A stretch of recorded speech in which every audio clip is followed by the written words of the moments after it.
Meet the editors. നടറോഡിൽ KSRTC ഡ്രൈവറുമായുണ്ടായ വാക്കേറ്റത്തിൽ മേയർ ആര്യ രാജേന്ദ്രന്റെ വാദങ്ങൾ പൊളിക്കുന്ന ദൃശ്യങ്ങൾ പുറത്തുവന്നു. കാർ സീബ്ര ലൈനിൽ കുറുകെയിട്ട് മേയറും സംഘവും ബസ് തടയുന്ന CCTV ദൃശ്യങ്ങളാണ് പുറത്തുവന്നത്. വിഷയത്തിൽ ഡ്രൈവറുടെ പരാതിയിൽ ഇതുവരെയും കേസെടുത്തിട്ടില്ല. സംഭവത്തിൽ മേയറെ പിന്തുണച്ചും ഡ്രൈവറെ തള്ളിപ്പറഞ്ഞും CPM സംസ്ഥാന സെക്രട്ടറിയും രംഗത്തെത്തി. റിപ്പോർട്ട്. KSRTC ബസ് തടഞ്ഞിട്ടില്ലെന്നായിരുന്നു തിരുവനന്തപുരം മേയർ ആര്യ രാജേന്ദ്രന്റെ വാദം. ബസ് സിഗ്നലിൽ നിർത്തിയപ്പോഴായിരുന്നു കാര്യങ്ങൾ ചോദിച്ചതെന്നും മേയർ വിശദീകരിച്ചിരുന്നു. എന്നാൽ അങ്ങനെയല്ല കാര്യങ്ങളെന്ന് തെളിയിക്കുന്ന CCTV ദൃശ്യമാണ് പുറത്തു വന്നിരിക്കുന്നത്. പാളയം സാഫല്യം കോംപ്ലക്സിന് മുന്നിൽ ട്രാഫിക് സിഗ്നലിൽ മേയർ സഞ്ചരിച്ച കാറ് ബസ്സിന് കുറുകെ ഇട്ടിരിക്കുന്നത് ദൃശ്യങ്ങളിൽ വ്യക്തമാണ്. മേയറും സംഘവും ബസ്സിന് കുറുകെ കാറിട്ട് ട്രിപ്പ് മുടക്കിയെന്നായിരുന്നു ഡ്രൈവർ യദുവിന്റെ പരാതി. തുടക്കം മുതൽ മേയർ ഇത് നിഷേധിക്കുകയും ചെയ്തിരുന്നു. പിന്നാലെയാണ് ഈ CCTV ദൃശ്യങ്ങൾ പുറത്തു വന്നത്. KSRTC ഡ്രൈവർ യദുവിന്റെ ആരോപണങ്ങളിൽ കഴമ്പില്ലെന്ന് പറഞ്ഞ പോലീസും ഇതോടെ വെട്ടിലായിരിക്കുകയാണ്. യദുവിന്റെ പരാതിയിൽ ഇനിയും പോലീസ് കേസെടുത്തിട്ടില്ല. എന്നെ ഇത്രയും മോശമായിട്ട് പറഞ്ഞാൽ അവരൊക്കെ എതിരെ ആരാണ് കേസെടുത്തത്? എന്നെ ഇത്രയും വ്യക്തിഹത്യ ചെയ്തിട്ട് അവർക്ക് എന്താണ് ഉണ്ടായത്? അപ്പോൾ അതിന് എന്തായാലും ഞാൻ പ്രതികരിക്കും. അതേസമയം ഡ്രൈവർ ലൈംഗിക ചേഷ്ട കാണിക്കുകയും ലഹരി പദാർത്ഥം ഉപയോഗിക്കുകയും ചെയ്തെന്ന് മേയർ ആവർത്തിച്ചു. ഞങ്ങൾ പുറകിലെ ഗ്ലാസ്സിലേക്ക് തിരിഞ്ഞു നോക്കിയപ്പോൾ KSRTCയുടെ ഡ്രൈവർ അസഭ്യമായ രീതിയിൽ ലൈംഗിക ചൊവ്വയോടുകൂടി ഒരു ആക്ഷൻ ഞങ്ങളെ കാണിക്കുകയാണ് ചെയ്തത്. സംഭവത്തിൽ മേയറെ പിന്തുണച്ച CPM സംസ്ഥാന സെക്രട്ടറി MV ഗോവിന്ദനും രംഗത്തെത്തി. ഒരു കുറവുണ്ടായില്ല, ആ ഡ്രൈവറെയാണ് ജാഗ്രത കുറവുണ്ടായത്. അദ്ദേഹത്തിനെതിരായിട്ട് മുമ്പ് ഇതേപോലുള്ള പ്രശ്നം ഉണ്ടായിരുന്നു. റിപ്പോർട്ടർ, തിരുവനന്തപുരം. മേയർ റോങ് സൈഡിലോ എന്നാണ് ചോദ്യം.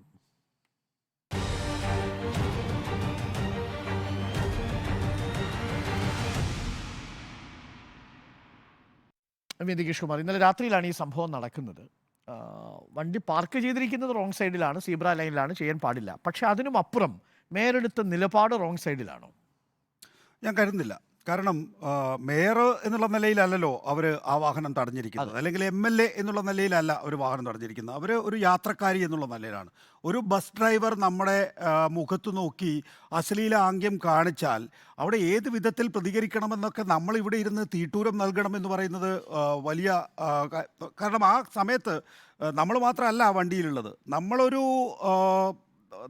ഇതിനോട് ചിലപ്പോൾ ബിഹേവ് ചെയ്യാൻ പോകുന്നത് ചിലപ്പോൾ കേസ് കൊടുക്കാമെന്നോ അല്ലെങ്കിൽ മിണ്ടാതെ പോകാമെന്നൊക്കെ ആണെങ്കിൽ കൂട്ടത്തിൽ നമ്മുടെ ഒപ്പം ഇരിക്കുന്ന ആളുകളുണ്ട്.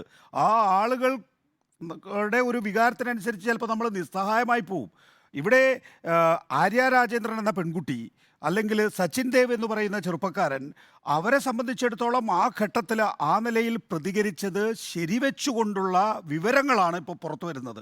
നോക്കൂ, ഈ പറയുന്ന ബസ് ഡ്രൈവർക്കെതിരായിട്ടുള്ള ഒരു FIR ഞാൻ വായിച്ചു തരാം. കുറച്ച് ഭാഗമേ വായിക്കാൻ കഴിയുള്ളൂ, കുറച്ച് ഭാഗമേ വായിക്കാൻ പറ്റുള്ളൂ. പ്രതി പൊതുസ്ഥലത്ത് വെച്ച് ആവലാതിക്കാരിയുടെ അന്തസ്സിന് ഹാനികരമാകുന്ന വിധം അശ്ലീല പരാമർശങ്ങൾ നടത്തുകയും ലൈംഗിക ആവശ്യങ്ങൾക്ക് ക്ഷണിക്കുകയും മാനത്തെ അധിക്ഷേപിക്കുകയും ചെയ്യണമെന്നുള്ള ഉദ്ദേശത്തോടെയും കരുതലോടുകൂടി 30/3/2017 17:15 മണിക്ക് നേമം വില്ലേജിൽ നേമം വാർഡിൽ പൊതു റോഡിൽ വെച്ച് നടന്നു വരികയായിരുന്ന ആവലാതിക്കാരിയെ പ്രതി തടഞ്ഞു നിർത്തി ടിയാൻ്റെ ഡാഷ് ഊരി ആവലാതിക്കാരിയെ കാണിക്കുകയും നിന്നെ കാണാൻ കൊള്ളാം, എനിക്ക് നിന്നെ ഒന്ന് ഡാഷ് ആരുമില്ലാത്ത സമയം ഞാൻ വീട്ടിലോട്ട് ഇതാണ് ഒരു FIR. ഈ FIRലെ കാര്യങ്ങൾ ഉള്ള ഒരാളാണ് ഇവിടെ ഒരു മേയർ ആര്യ രാജേന്ദ്രൻ എന്ന് പറയുന്ന അല്ലെങ്കിൽ സച്ചിൻ ദേവ് എന്ന് പറയുന്ന അവരുടെ കുടുംബാംഗങ്ങളോട് സമാനമായ വിധത്തിൽ കാണിച്ചിട്ടുള്ളത്. റാഷ് ഡ്രൈവിങ്ങിന് 2-3 FIR ഉണ്ട്. മാത്രമല്ല ഇയാൾ ഈ പറയുന്ന വീഡിയോയിൽ തന്നെ നമ്മൾ കേൾക്കുന്നത് ശമ്പളം തന്നിട്ട് സംസാരിക്കുന്നുള്ളതാണ്. ഇയാൾ ലഹരി ഉപയോഗിച്ച് അതിൻ്റെ കവർ ഇവരുടെ മുഖത്തേക്ക് വലിച്ചെറിഞ്ഞു എന്നാണ് പറയുന്നത്. നോക്കൂ, ശമ്പളം ആ സ്ഥാപനവുമായി ബന്ധപ്പെട്ടിട്ടുള്ള തൊഴിലാളി യൂണിയനൊക്കെ ഇടപെടുന്ന ഒരു വേറൊരു വിഷയമാണ്. നിങ്ങളൊരു ഒരാളെ അപമാനിച്ചിട്ട്, ഒരു സ്ത്രീയെ അപമാനിച്ചിട്ട്, ഒരു കുടുംബത്തെ അപമാനിച്ചിട്ട് അവരോടാണോ ശമ്പളം എന്നിട്ട് ഇയാൾക്ക് ശമ്പളം കൊടുക്കാൻ ഒരു സ്ഥാപനത്തിലാണ് ഇയാൾ വർക്ക് ചെയ്യുന്നതെങ്കിൽ അയാൾ എന്തിനാണ് അവിടെ വർക്ക് ചെയ്യുന്നത്? അത് വേറൊരു വിഷയമാണ് അവിടെ.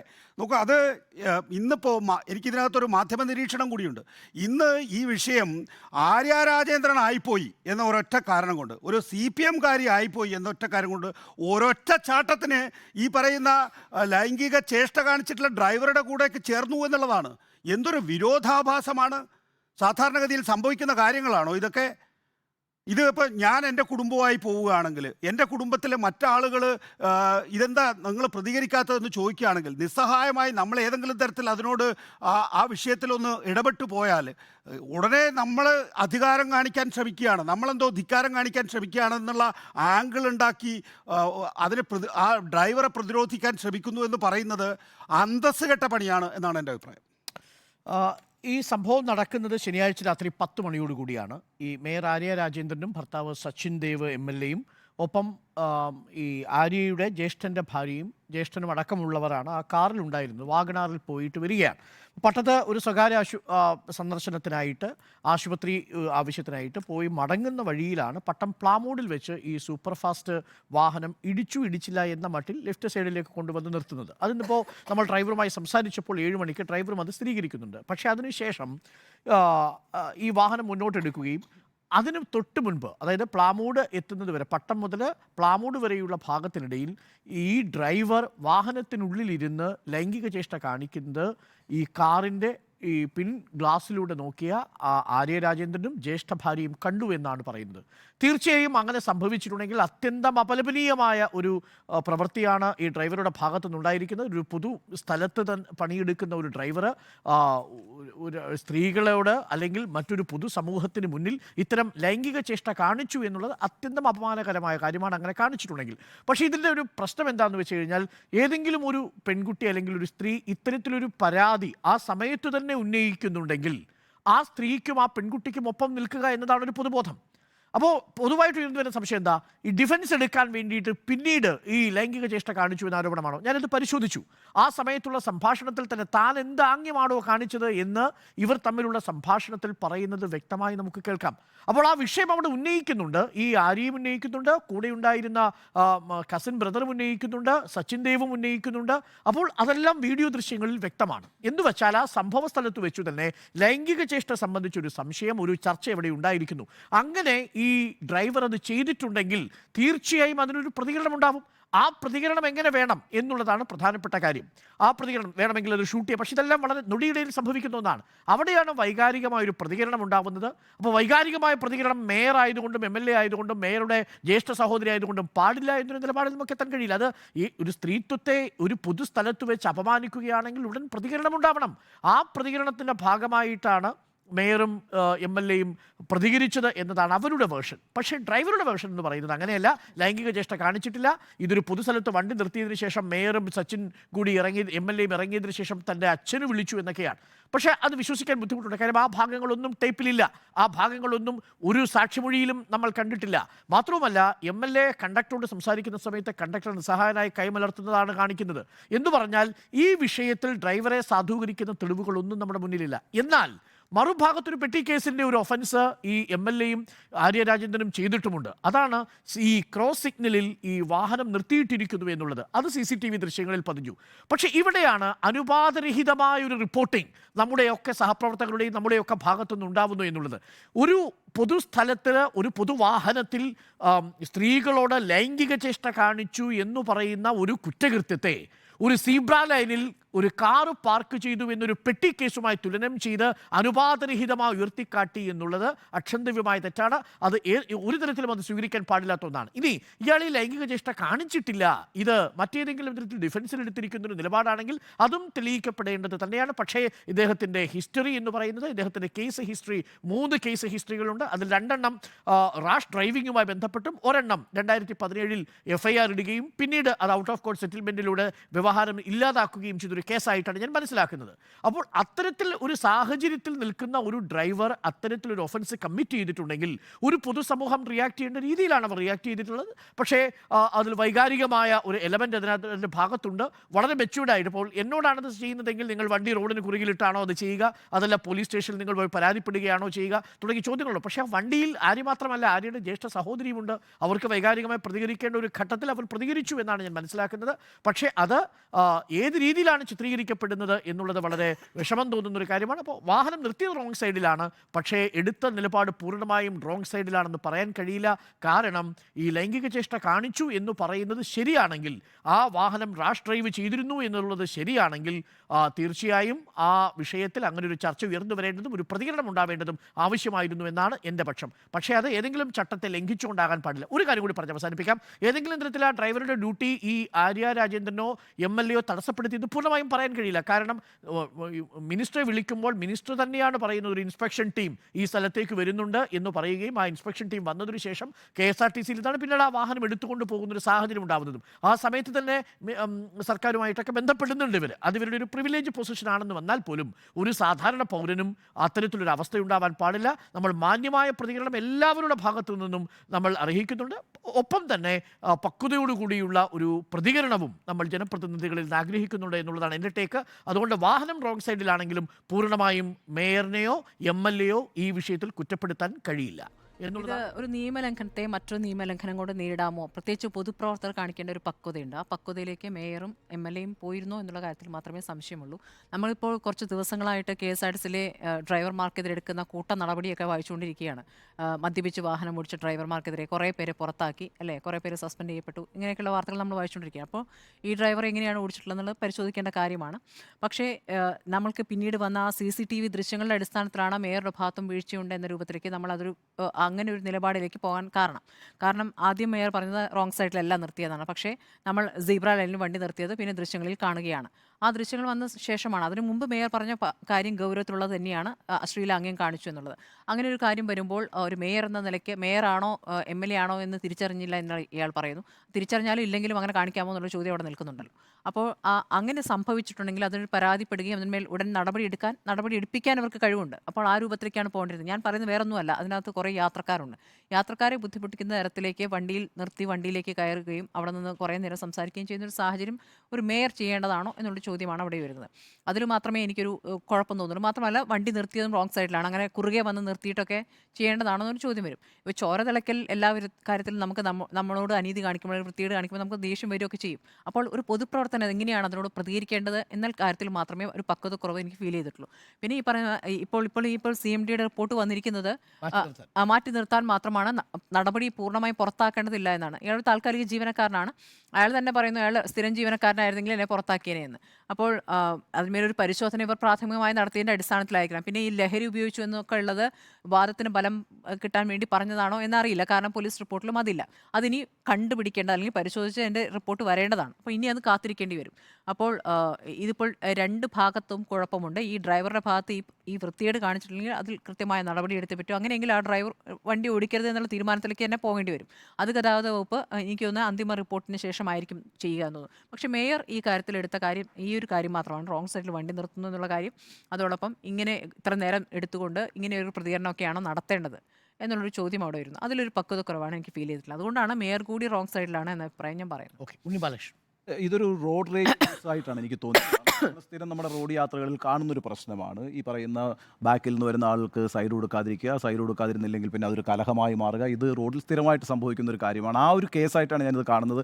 ഞാൻ ഈ ആളുകളൊക്കെ വിശദീകരിക്കുന്നത് കേട്ടു. പട്ടം മുതൽ പാളയം വരെയുള്ള റോഡിൽ എന്താണ് സംഭവിച്ചത്. ആദ്യം ഇവർ ഓവർടേക്ക് ചെയ്യുന്നു, പിന്നെ അയാളുടെ പരാതി, ആ ഡ്രൈവറുടെ പരാതി, പിന്നെ അയാൾക്ക് മുന്നോട്ട് പോകാൻ കഴിയാത്ത വിധത്തിൽ ബ്രേക്ക് ഇട്ടൊക്കെ കളിച്ചുകൊണ്ടിരിക്കുകയായിരുന്നു എന്നാണ് അയാളുടെ വാദമുഖം എന്ന് പറയുന്നത്. പിന്നീടാണ് അയാൾ ഫ്രണ്ടിൽ കയറുന്നത്. ഈ രീതിയിൽ ഒരു റോഡ് റേജ് ഈ കാര്യത്തിൽ നടന്നിട്ടുണ്ടെന്ന കാര്യത്തിൽ സംശയമില്ല. പരസ്പരം ഒരു മത്സരം ഉണ്ടാകാനുള്ള എല്ലാ സാധ്യതയുണ്ട്. അതൊക്കെ നമ്മൾ നിരന്തരം റോഡിലൂടെ യാത്ര ചെയ്യുമ്പോൾ കാണുന്നൊരു കാര്യമാണ്. എന്നാൽ ഈ പറയുന്ന അശ്ലീലമായിട്ടുള്ള ആംഗ്യവിക്ഷേപം സ്ത്രീകളോട് പരസ്യമായി കാണിച്ചിട്ടുണ്ടെങ്കിൽ ആ കാര്യം പരിശോധിക്കപ്പെടേണ്ടതും അതിൽ നടപടി സ്വീകരിക്കേണ്ടതുമാണെന്ന കാര്യത്തിൽ യാതൊരു തർക്കവുമില്ല. പക്ഷേ ഒരു പൊതുഗതാഗത സംവിധാനമാണ് KSRT എന്ന കാര്യത്തിൽ ആർക്കും തർക്കമില്ലല്ലോ. എനിക്കോ മേയർക്കോ അല്ലെങ്കിൽ ഇന്ത്യയുടെ പ്രധാനമന്ത്രിക്കോ ഒന്നും തന്നെ ഈ പറയുന്ന റോഡ് ബ്ലോക്ക് ചെയ്ത് ആ വണ്ടിയെ തടസ്സപ്പെടുത്താനുള്ള നിയമമൊന്നുമില്ല. ആ രീതിയിൽ അവിടെ കൊണ്ടുവന്ന് നിർത്തിയിട്ടുള്ള ഒരു പ്രതികരണത്തെ ഞാനും പക്വതക്കുറവായിട്ടാണ് കാണുന്നത്. പ്രത്യേകിച്ച് ആര്യയെ പോലുള്ള ഒരാൾക്ക് ഒരുപാട് സാധ്യതകളുണ്ട് അയാളെ ആ കേസിൽ മുന്നോട്ട് കൊണ്ടുപോകാൻ വേണ്ടിയിട്ട്. ആ കേസിൽ അയാളെ പെടുത്താൻ വേണ്ടിയിട്ടുള്ള പെടുത്താൻ ഞാൻ ഉദ്ദേശിച്ച ആ കേസിൽ ഒരു ശക്തമായൊരു കേസ് ഫ്രെയിം ചെയ്യാൻ പറ്റുന്ന എല്ലാ സാധ്യതകളുമുള്ള സമയത്ത് അത്തരത്തിലുള്ളൊരു റോഡ് ഷോ അവിടെ ആവശ്യമുണ്ടായിരുന്നു എന്നൊരു അഭിപ്രായം എനിക്കില്ല. മാത്രമല്ല ഈ പൊതുഗതാഗത സംവിധാനത്തിലൊക്കെ ഒരു കോൺട്രാക്ട് ഉണ്ടല്ലോ. ഇപ്പോൾ ഞാൻ ആലപ്പുഴയിൽ നിന്ന് ബസ് കയറി തിരുവനന്തപുരത്തേക്ക് പോകുമ്പോൾ ഞാൻ ആ സംവിധാനമായിട്ടൊരു കോൺട്രാക്റ്റിലാണ്, എന്നെ അവിടെ കൊണ്ടെത്തിക്കണം, തിരുവനന്തപുരത്ത് കൊണ്ടെത്തിക്കേണ്ട ഉത്തരവാദിത്തമുണ്ട്. അപ്പോൾ ആ രീതിയിലുള്ള കാര്യങ്ങൾ അതിനൊന്നും തടസ്സപ്പെടുത്താതിരിക്കുക എന്നുള്ളത് ജനപ്രതിനിധികളൊക്കെ ശ്രദ്ധിക്കേണ്ട ഒരു കാര്യമാണ്. പിന്നെ ഈ പറയുന്നത് ഒരു ഇപ്പം നികേഷ് ഇവിടെ ചൂണ്ടിക്കാണിച്ചൊരു പ്രശ്നമുണ്ട്, അതിനകത്ത് ശക്തമായ പ്രതികരണമൊക്കെ ഓരോരുത്തരുടെ രീതിയാണ് പ്രതികരിക്കുന്നത്, എപ്രകാരം പ്രതികരിക്കണം എന്നൊക്കെയുള്ള കാര്യം വെച്ചാൽ ഇതൊരു മാതൃകയൊന്നുമല്ല. നമ്മളിപ്പോൾ യാത്ര ചെയ്യുമ്പോഴത്തേക്കും ഇത്തരത്തിലുള്ള പ്രശ്നങ്ങളുണ്ടായാൽ വണ്ടി കൊണ്ടുവന്ന് ബ്ലോക്ക് ചെയ്യുക, ആ ബ്ലോക്ക് ചെയ്തിട്ടു അവിടെ നിന്ന് ആ മൊത്തത്തിലുള്ള ഒരു ബ്ലോക്ക് ഉണ്ടാക്കി അത്തരത്തിലുള്ള ഒരു പ്രകടനത്തിൻ്റെ ആവശ്യമുണ്ടായിരുന്നു എനിക്ക് തോന്നുന്നില്ല. പക്ഷേ ഞാൻ ആ വിഷയത്തിൽ ഏതാണ് ഈ അശ്ലീലാംഗ്യം അത് സ്ഥിരീകരിക്കേണ്ടതാണ്. അത്തരമൊരു കാര്യം കാണിച്ചിട്ടുണ്ടെങ്കിൽ അത് തെറ്റായ ഒരു കാര്യമാണത്, അത് ചോദ്യം ചെയ്യപ്പെടേണ്ടതും നിയമ നടപടി സ്വീകരിക്കേണ്ടതുമാണെന്നുള്ള കാര്യത്തിൽ എനിക്ക് യാതൊരു തർക്കവും. ഒരു കാര്യം കൂടി ചേർത്തോട്ടെ. ഈ ഡ്രൈവർ ഡിഫൻസിലായപ്പോഴാണെന്നറിയോ, അതിനുശേഷം രാത്രിയിൽ ആര്യെ വിളിച്ചു പറയുന്ന വാചകങ്ങളിൽ പറയുന്നത് അത് മാഡം ആണെന്ന് അറിഞ്ഞിരുന്നെങ്കിൽ ഞാൻ അങ്ങനെ പറയുമായിരുന്നില്ല. അല്ല, അവിടെ അതിനപ്പുറത്ത് മാധ്യമങ്ങൾ ഇന്നലെ തന്നെ ഇതിൽ കുറ്റക്കാരിയായിട്ട് ആര്യ രാജേന്ദ്രനെ കണ്ടിരുന്നു. ഇന്നലെ കുറ്റക്കാരിയായി കണ്ടത് എങ്ങനെയാണെന്നറിയാമോ? കൗണ്ടർ പരാതിയിൽ കേസെടുത്തില്ല എന്ന് പറഞ്ഞിട്ടാണ്. സാധാരണഗതിയിൽ ഞാനിപ്പോൾ അരുണിന് ഒരു അടി വന്നു കഴിഞ്ഞ് കഴിഞ്ഞാൽ എനിക്കെതിരെ കേസ് കൊടുക്കുമല്ലോ, എനിക്കെതിരെ FIR ഇടും. ഞാനപ്പോൾ പോയി ഒരു കൗണ്ടർ പരാതി കൊടുക്കും. എന്നെ അസഭ്യം പറഞ്ഞിട്ടാണ് അടി തന്നത് എന്ന് പറയും. ആ കൗണ്ടർ പരാതി എപ്പോഴും അന്വേഷണത്തിന് ശേഷം മാത്രമേ കേസെടുക്കാറുള്ളൂ. സാധാരണഗതിയിൽ അങ്ങനെയാണ് ചെയ്യാറുള്ളത്. ഇത് ഇന്നലെ മുതലുള്ള ഹെഡ്ലൈൻ എന്ന് പറയുന്നത് കൗണ്ടർ പരാതിയിൽ കേസെടുത്തില്ല, ആര്യ രാജേന്ദ്രൻ നൽകിയ പരാതിയിൽ മാത്രമാണ് കേസെടുത്തിട്ടുള്ളത് എന്നുള്ള. ഇന്നലെ തന്നെ പ്രതിസ്ഥാനത്ത് ആളെ കണ്ടെത്തി. ഇനിയിപ്പോൾ അത് കഴിഞ്ഞതിന് ശേഷമാണ് ഇന്ന് ആര്യ രാജേന്ദ്രൻ ഇക്കാര്യത്തിലൊരു മറുപടി നൽകുന്നത്, പ്രതികരണം നൽകുന്നത്. ആ പ്രതികരണം കഴിഞ്ഞപ്പോൾ അതിനകത്തൊരു വൈരുദ്ധ്യം എന്നുള്ള നിലയിലാണ് ഈ വണ്ടി ക്രോസ് ചെയ്തിട്ടു എന്നുള്ള പുതിയ കാരണം കണ്ടെത്തി പുതിയ വകുപ്പ് ചേർത്ത് മാധ്യമങ്ങളിപ്പോൾ കുറ്റക്കാരായി ശിക്ഷിച്ചിരിക്കുന്നത്. ഇവിടെ നേരത്തെ ഉണ്ണി പറഞ്ഞ പോലെ തന്നെ റോഡ് റേജിൽ നമ്മളാരും ഇറങ്ങി അതിനോട് പ്രതികരിക്കാൻ തയ്യാറാകാത്തവരാണ്. ഇപ്പം നമ്മൾ സാധാരണക്കാർ, നമ്മളെല്ലാം സാധാരണക്കാരായിട്ട് ആളുകൾ ഇപ്പോൾ ഏതെങ്കിലും തരത്തിൽ പ്രകോപനപരമായ എന്തെങ്കിലും ഒരു ആംഗ്യം കാണിച്ചാൽ നമ്മളവിടെ നിർത്തിയെന്ന് വിചാരിച്ചോ, ഇവൻ എന്ത് ഡ്രഗ് കഴിച്ചിട്ടാണ് ഈ ആംഗ്യം കാണിച്ചിട്ടുണ്ടെന്ന് നമുക്കെങ്ങനെ അറിയാം? ഇവൻ എന്ത് ലഹരി പദാർത്ഥമാണ്, അല്ലെങ്കിൽ ഇവൻ എന്ത് മാനസിക പ്രശ്നം കഴിഞ്ഞിട്ടാണ് വരുന്നത്? നമ്മുടെ ആളുകൾക്ക് വണ്ടി ഓടിക്കുന്നതിന് വല്ല ലൈസൻസും ആവശ്യമുണ്ടോ? ആളുകൾ അവൻ്റെ കയ്യിലുള്ള ഒരു സാധനം വെച്ച് കുത്തിത്തന്നു കഴിഞ്ഞാൽ തീർന്നില്ലേ? നിങ്ങൾ റോഡ് റേജിലാണ് ഏറ്റവും കൂടുതൽ കൊലപാതകം നടന്നിട്ടുള്ളത്. ഒരു കാര്യം റോഡ് റേജാണ്. ഇത് ഡൽഹിയിലൊക്കെ നമ്മൾ നിരന്തരം കാണുന്ന കാര്യങ്ങളാണ്. കാണുന്ന ഏറ്റവും വലിയ സംഘർഷം റോഡ് റേജാണ്. അവൻ്റെ കുടുംബത്തിലെ പ്രശ്നങ്ങളുമായിട്ടായിരിക്കും റോഡിലേക്ക് ഇറങ്ങുന്നത്. ആരോടെങ്കിലും ഒരു രക്തം കാണണം എന്ന് വിചാരിച്ചിട്ടായിരിക്കും ഇറങ്ങുന്നത്. അതുകൊണ്ട് റോഡ് റേജിൽ ഇറങ്ങണം എന്നല്ല, പക്ഷേ ആ റോഡ് റേജിൽ ഇറങ്ങണ്ട എന്ന് നമ്മൾ തീരുമാനിച്ചു പോകുമ്പോഴും നമ്മൾ ചിലപ്പോൾ നിസ്സഹായാവസ്ഥയിൽ ചിലപ്പോൾ ഇറങ്ങുന്ന ഒരു അവസ്ഥയുണ്ടാവും. കാരണം ഇതിനകത്ത് പെൺകുട്ടികളുണ്ടാവും, ഇതിനകത്ത് വീട്ടമ്മമാരുണ്ടാവും, ഇതിനകത്ത് നമ്മുടെ ബന്ധുക്കളുണ്ടാവും. അവർ എന്താ നിങ്ങൾ കാണിക്കുന്നത്, നിങ്ങൾ ഇതിനോട് റിയാക്ട് ചെയ്യുന്നില്ലേ എന്ന് ചോദിക്കുമ്പോൾ നമുക്ക് അതിനോട് ചിലപ്പോൾ റിയാക്ട് ചെയ്യേണ്ടി വരുന്നൊരു സാഹചര്യം ഉണ്ടായേക്കാം. ഞാൻ തുറന്നു പറയാം, ഇന്നലെ ഞാൻ ഈ വാർത്ത കേട്ടപ്പോൾ ഇങ്ങനൊരു ഷോ കാണിക്കേണ്ടതുണ്ടോ എന്ന് തന്നെയായിരുന്നു ഞാനും ആദ്യമായി അതിനോട് എൻ്റെ മനസ്സ് പ്രതികരിച്ചിട്ടുള്ളത്. പക്ഷേ ചില അവസരങ്ങളിൽ ഇത്തരം കാര്യങ്ങൾ വരുന്ന സമയത്ത് നമുക്ക് ചോര തിളക്കും എന്ന് പറയുന്നത് നമ്മളൊരു സാധാരണക്കാരനായി മാറും. ആ സമയത്ത് സാധാരണക്കാർ, ഇപ്പോൾ ഇവർ അധികാര പദവിയിൽ ഇരിക്കുന്നതുകൊണ്ടാണ് ഞാൻ അവരെ സാധാരണക്കാരല്ല എന്ന് പറയുന്നത്. അധികാര പദവി അവർ ആ സമയത്ത് ചിലപ്പോൾ മറന്നു പോകും എന്നുള്ളതാണ്. ഏതായാലും പിന്നെ ട്രിപ്പ് ക്യാൻസൽ ചെയ്യുന്ന കാര്യം, ട്രിപ്പ് ക്യാൻസൽ ചെയ്തതൊന്നും ഈ പറയുന്നത് ഇവർ വണ്ടി ക്രോസ് ചെയ്തിട്ടപ്പോഴല്ല, ഗതാഗത മന്ത്രി അതിനകത്ത് ഇടപെട്ടതിന് ശേഷമാണ്. അതുകൊണ്ട് യാത്രക്കാരുടെ ബുദ്ധിമുട്ടിന് എനിക്ക് തോന്നുന്നില്ല ആര്യ രാജേന്ദ്രനോ സച്ചിൻ ദേവോ ഉത്തരവാദിയാണ്. എന്തായാലും അത് ഈ വിഷയത്തിൽ പ്രേക്ഷകർ മനസ്സിലാക്കേണ്ട ഒരു കാര്യം, റോഡ് റേജ് എന്നുള്ളത് അത്ര പോസിറ്റീവായ ഹെൽത്തിയായ ഒന്നും ചർച്ചയുടെ അൾട്ടിമേറ്റ് ആയിട്ടുള്ള എയിം എന്ന് പറയുന്നത് റോഡ് റേജ് പ്രോത്സാഹിപ്പിക്കലല്ല. വൈകാരികമായി പ്രതികരിക്കാൻ തോന്നുന്ന സന്ദർഭങ്ങൾ ഉണ്ടാവും, അത് അടക്കുക, നിയമപരമായ വഴി സ്വീകരിക്കുക എന്നത് മാത്രമാണ് നമ്മുടെ മുമ്പിലുള്ള ആശാസ്യമായിട്ടുള്ള കാര്യം. ബാക്കിയെല്ലാം എക്സെപ്ഷണൽ കേസുകളാണ്, പക്ഷേ അതിന് ഉണ്ടാവുന്ന ഇഫക്റ്റും വളരെ കൂടുതലായിരിക്കും, ഇമ്പാക്റ്റും കൂടുതലായിരിക്കും. അപ്പോൾ നമ്മൾ ഇന്ന് മീറ്റ് ദി എഡിറ്റേഴ്സ് എന്നിവിടെ പൂർണ്ണമാവുകയാണ്. റോങ് സൈഡിലോ എന്ന ചോദ്യത്തിന് യെസ് എന്ന് 2, നോ എന്നും 2.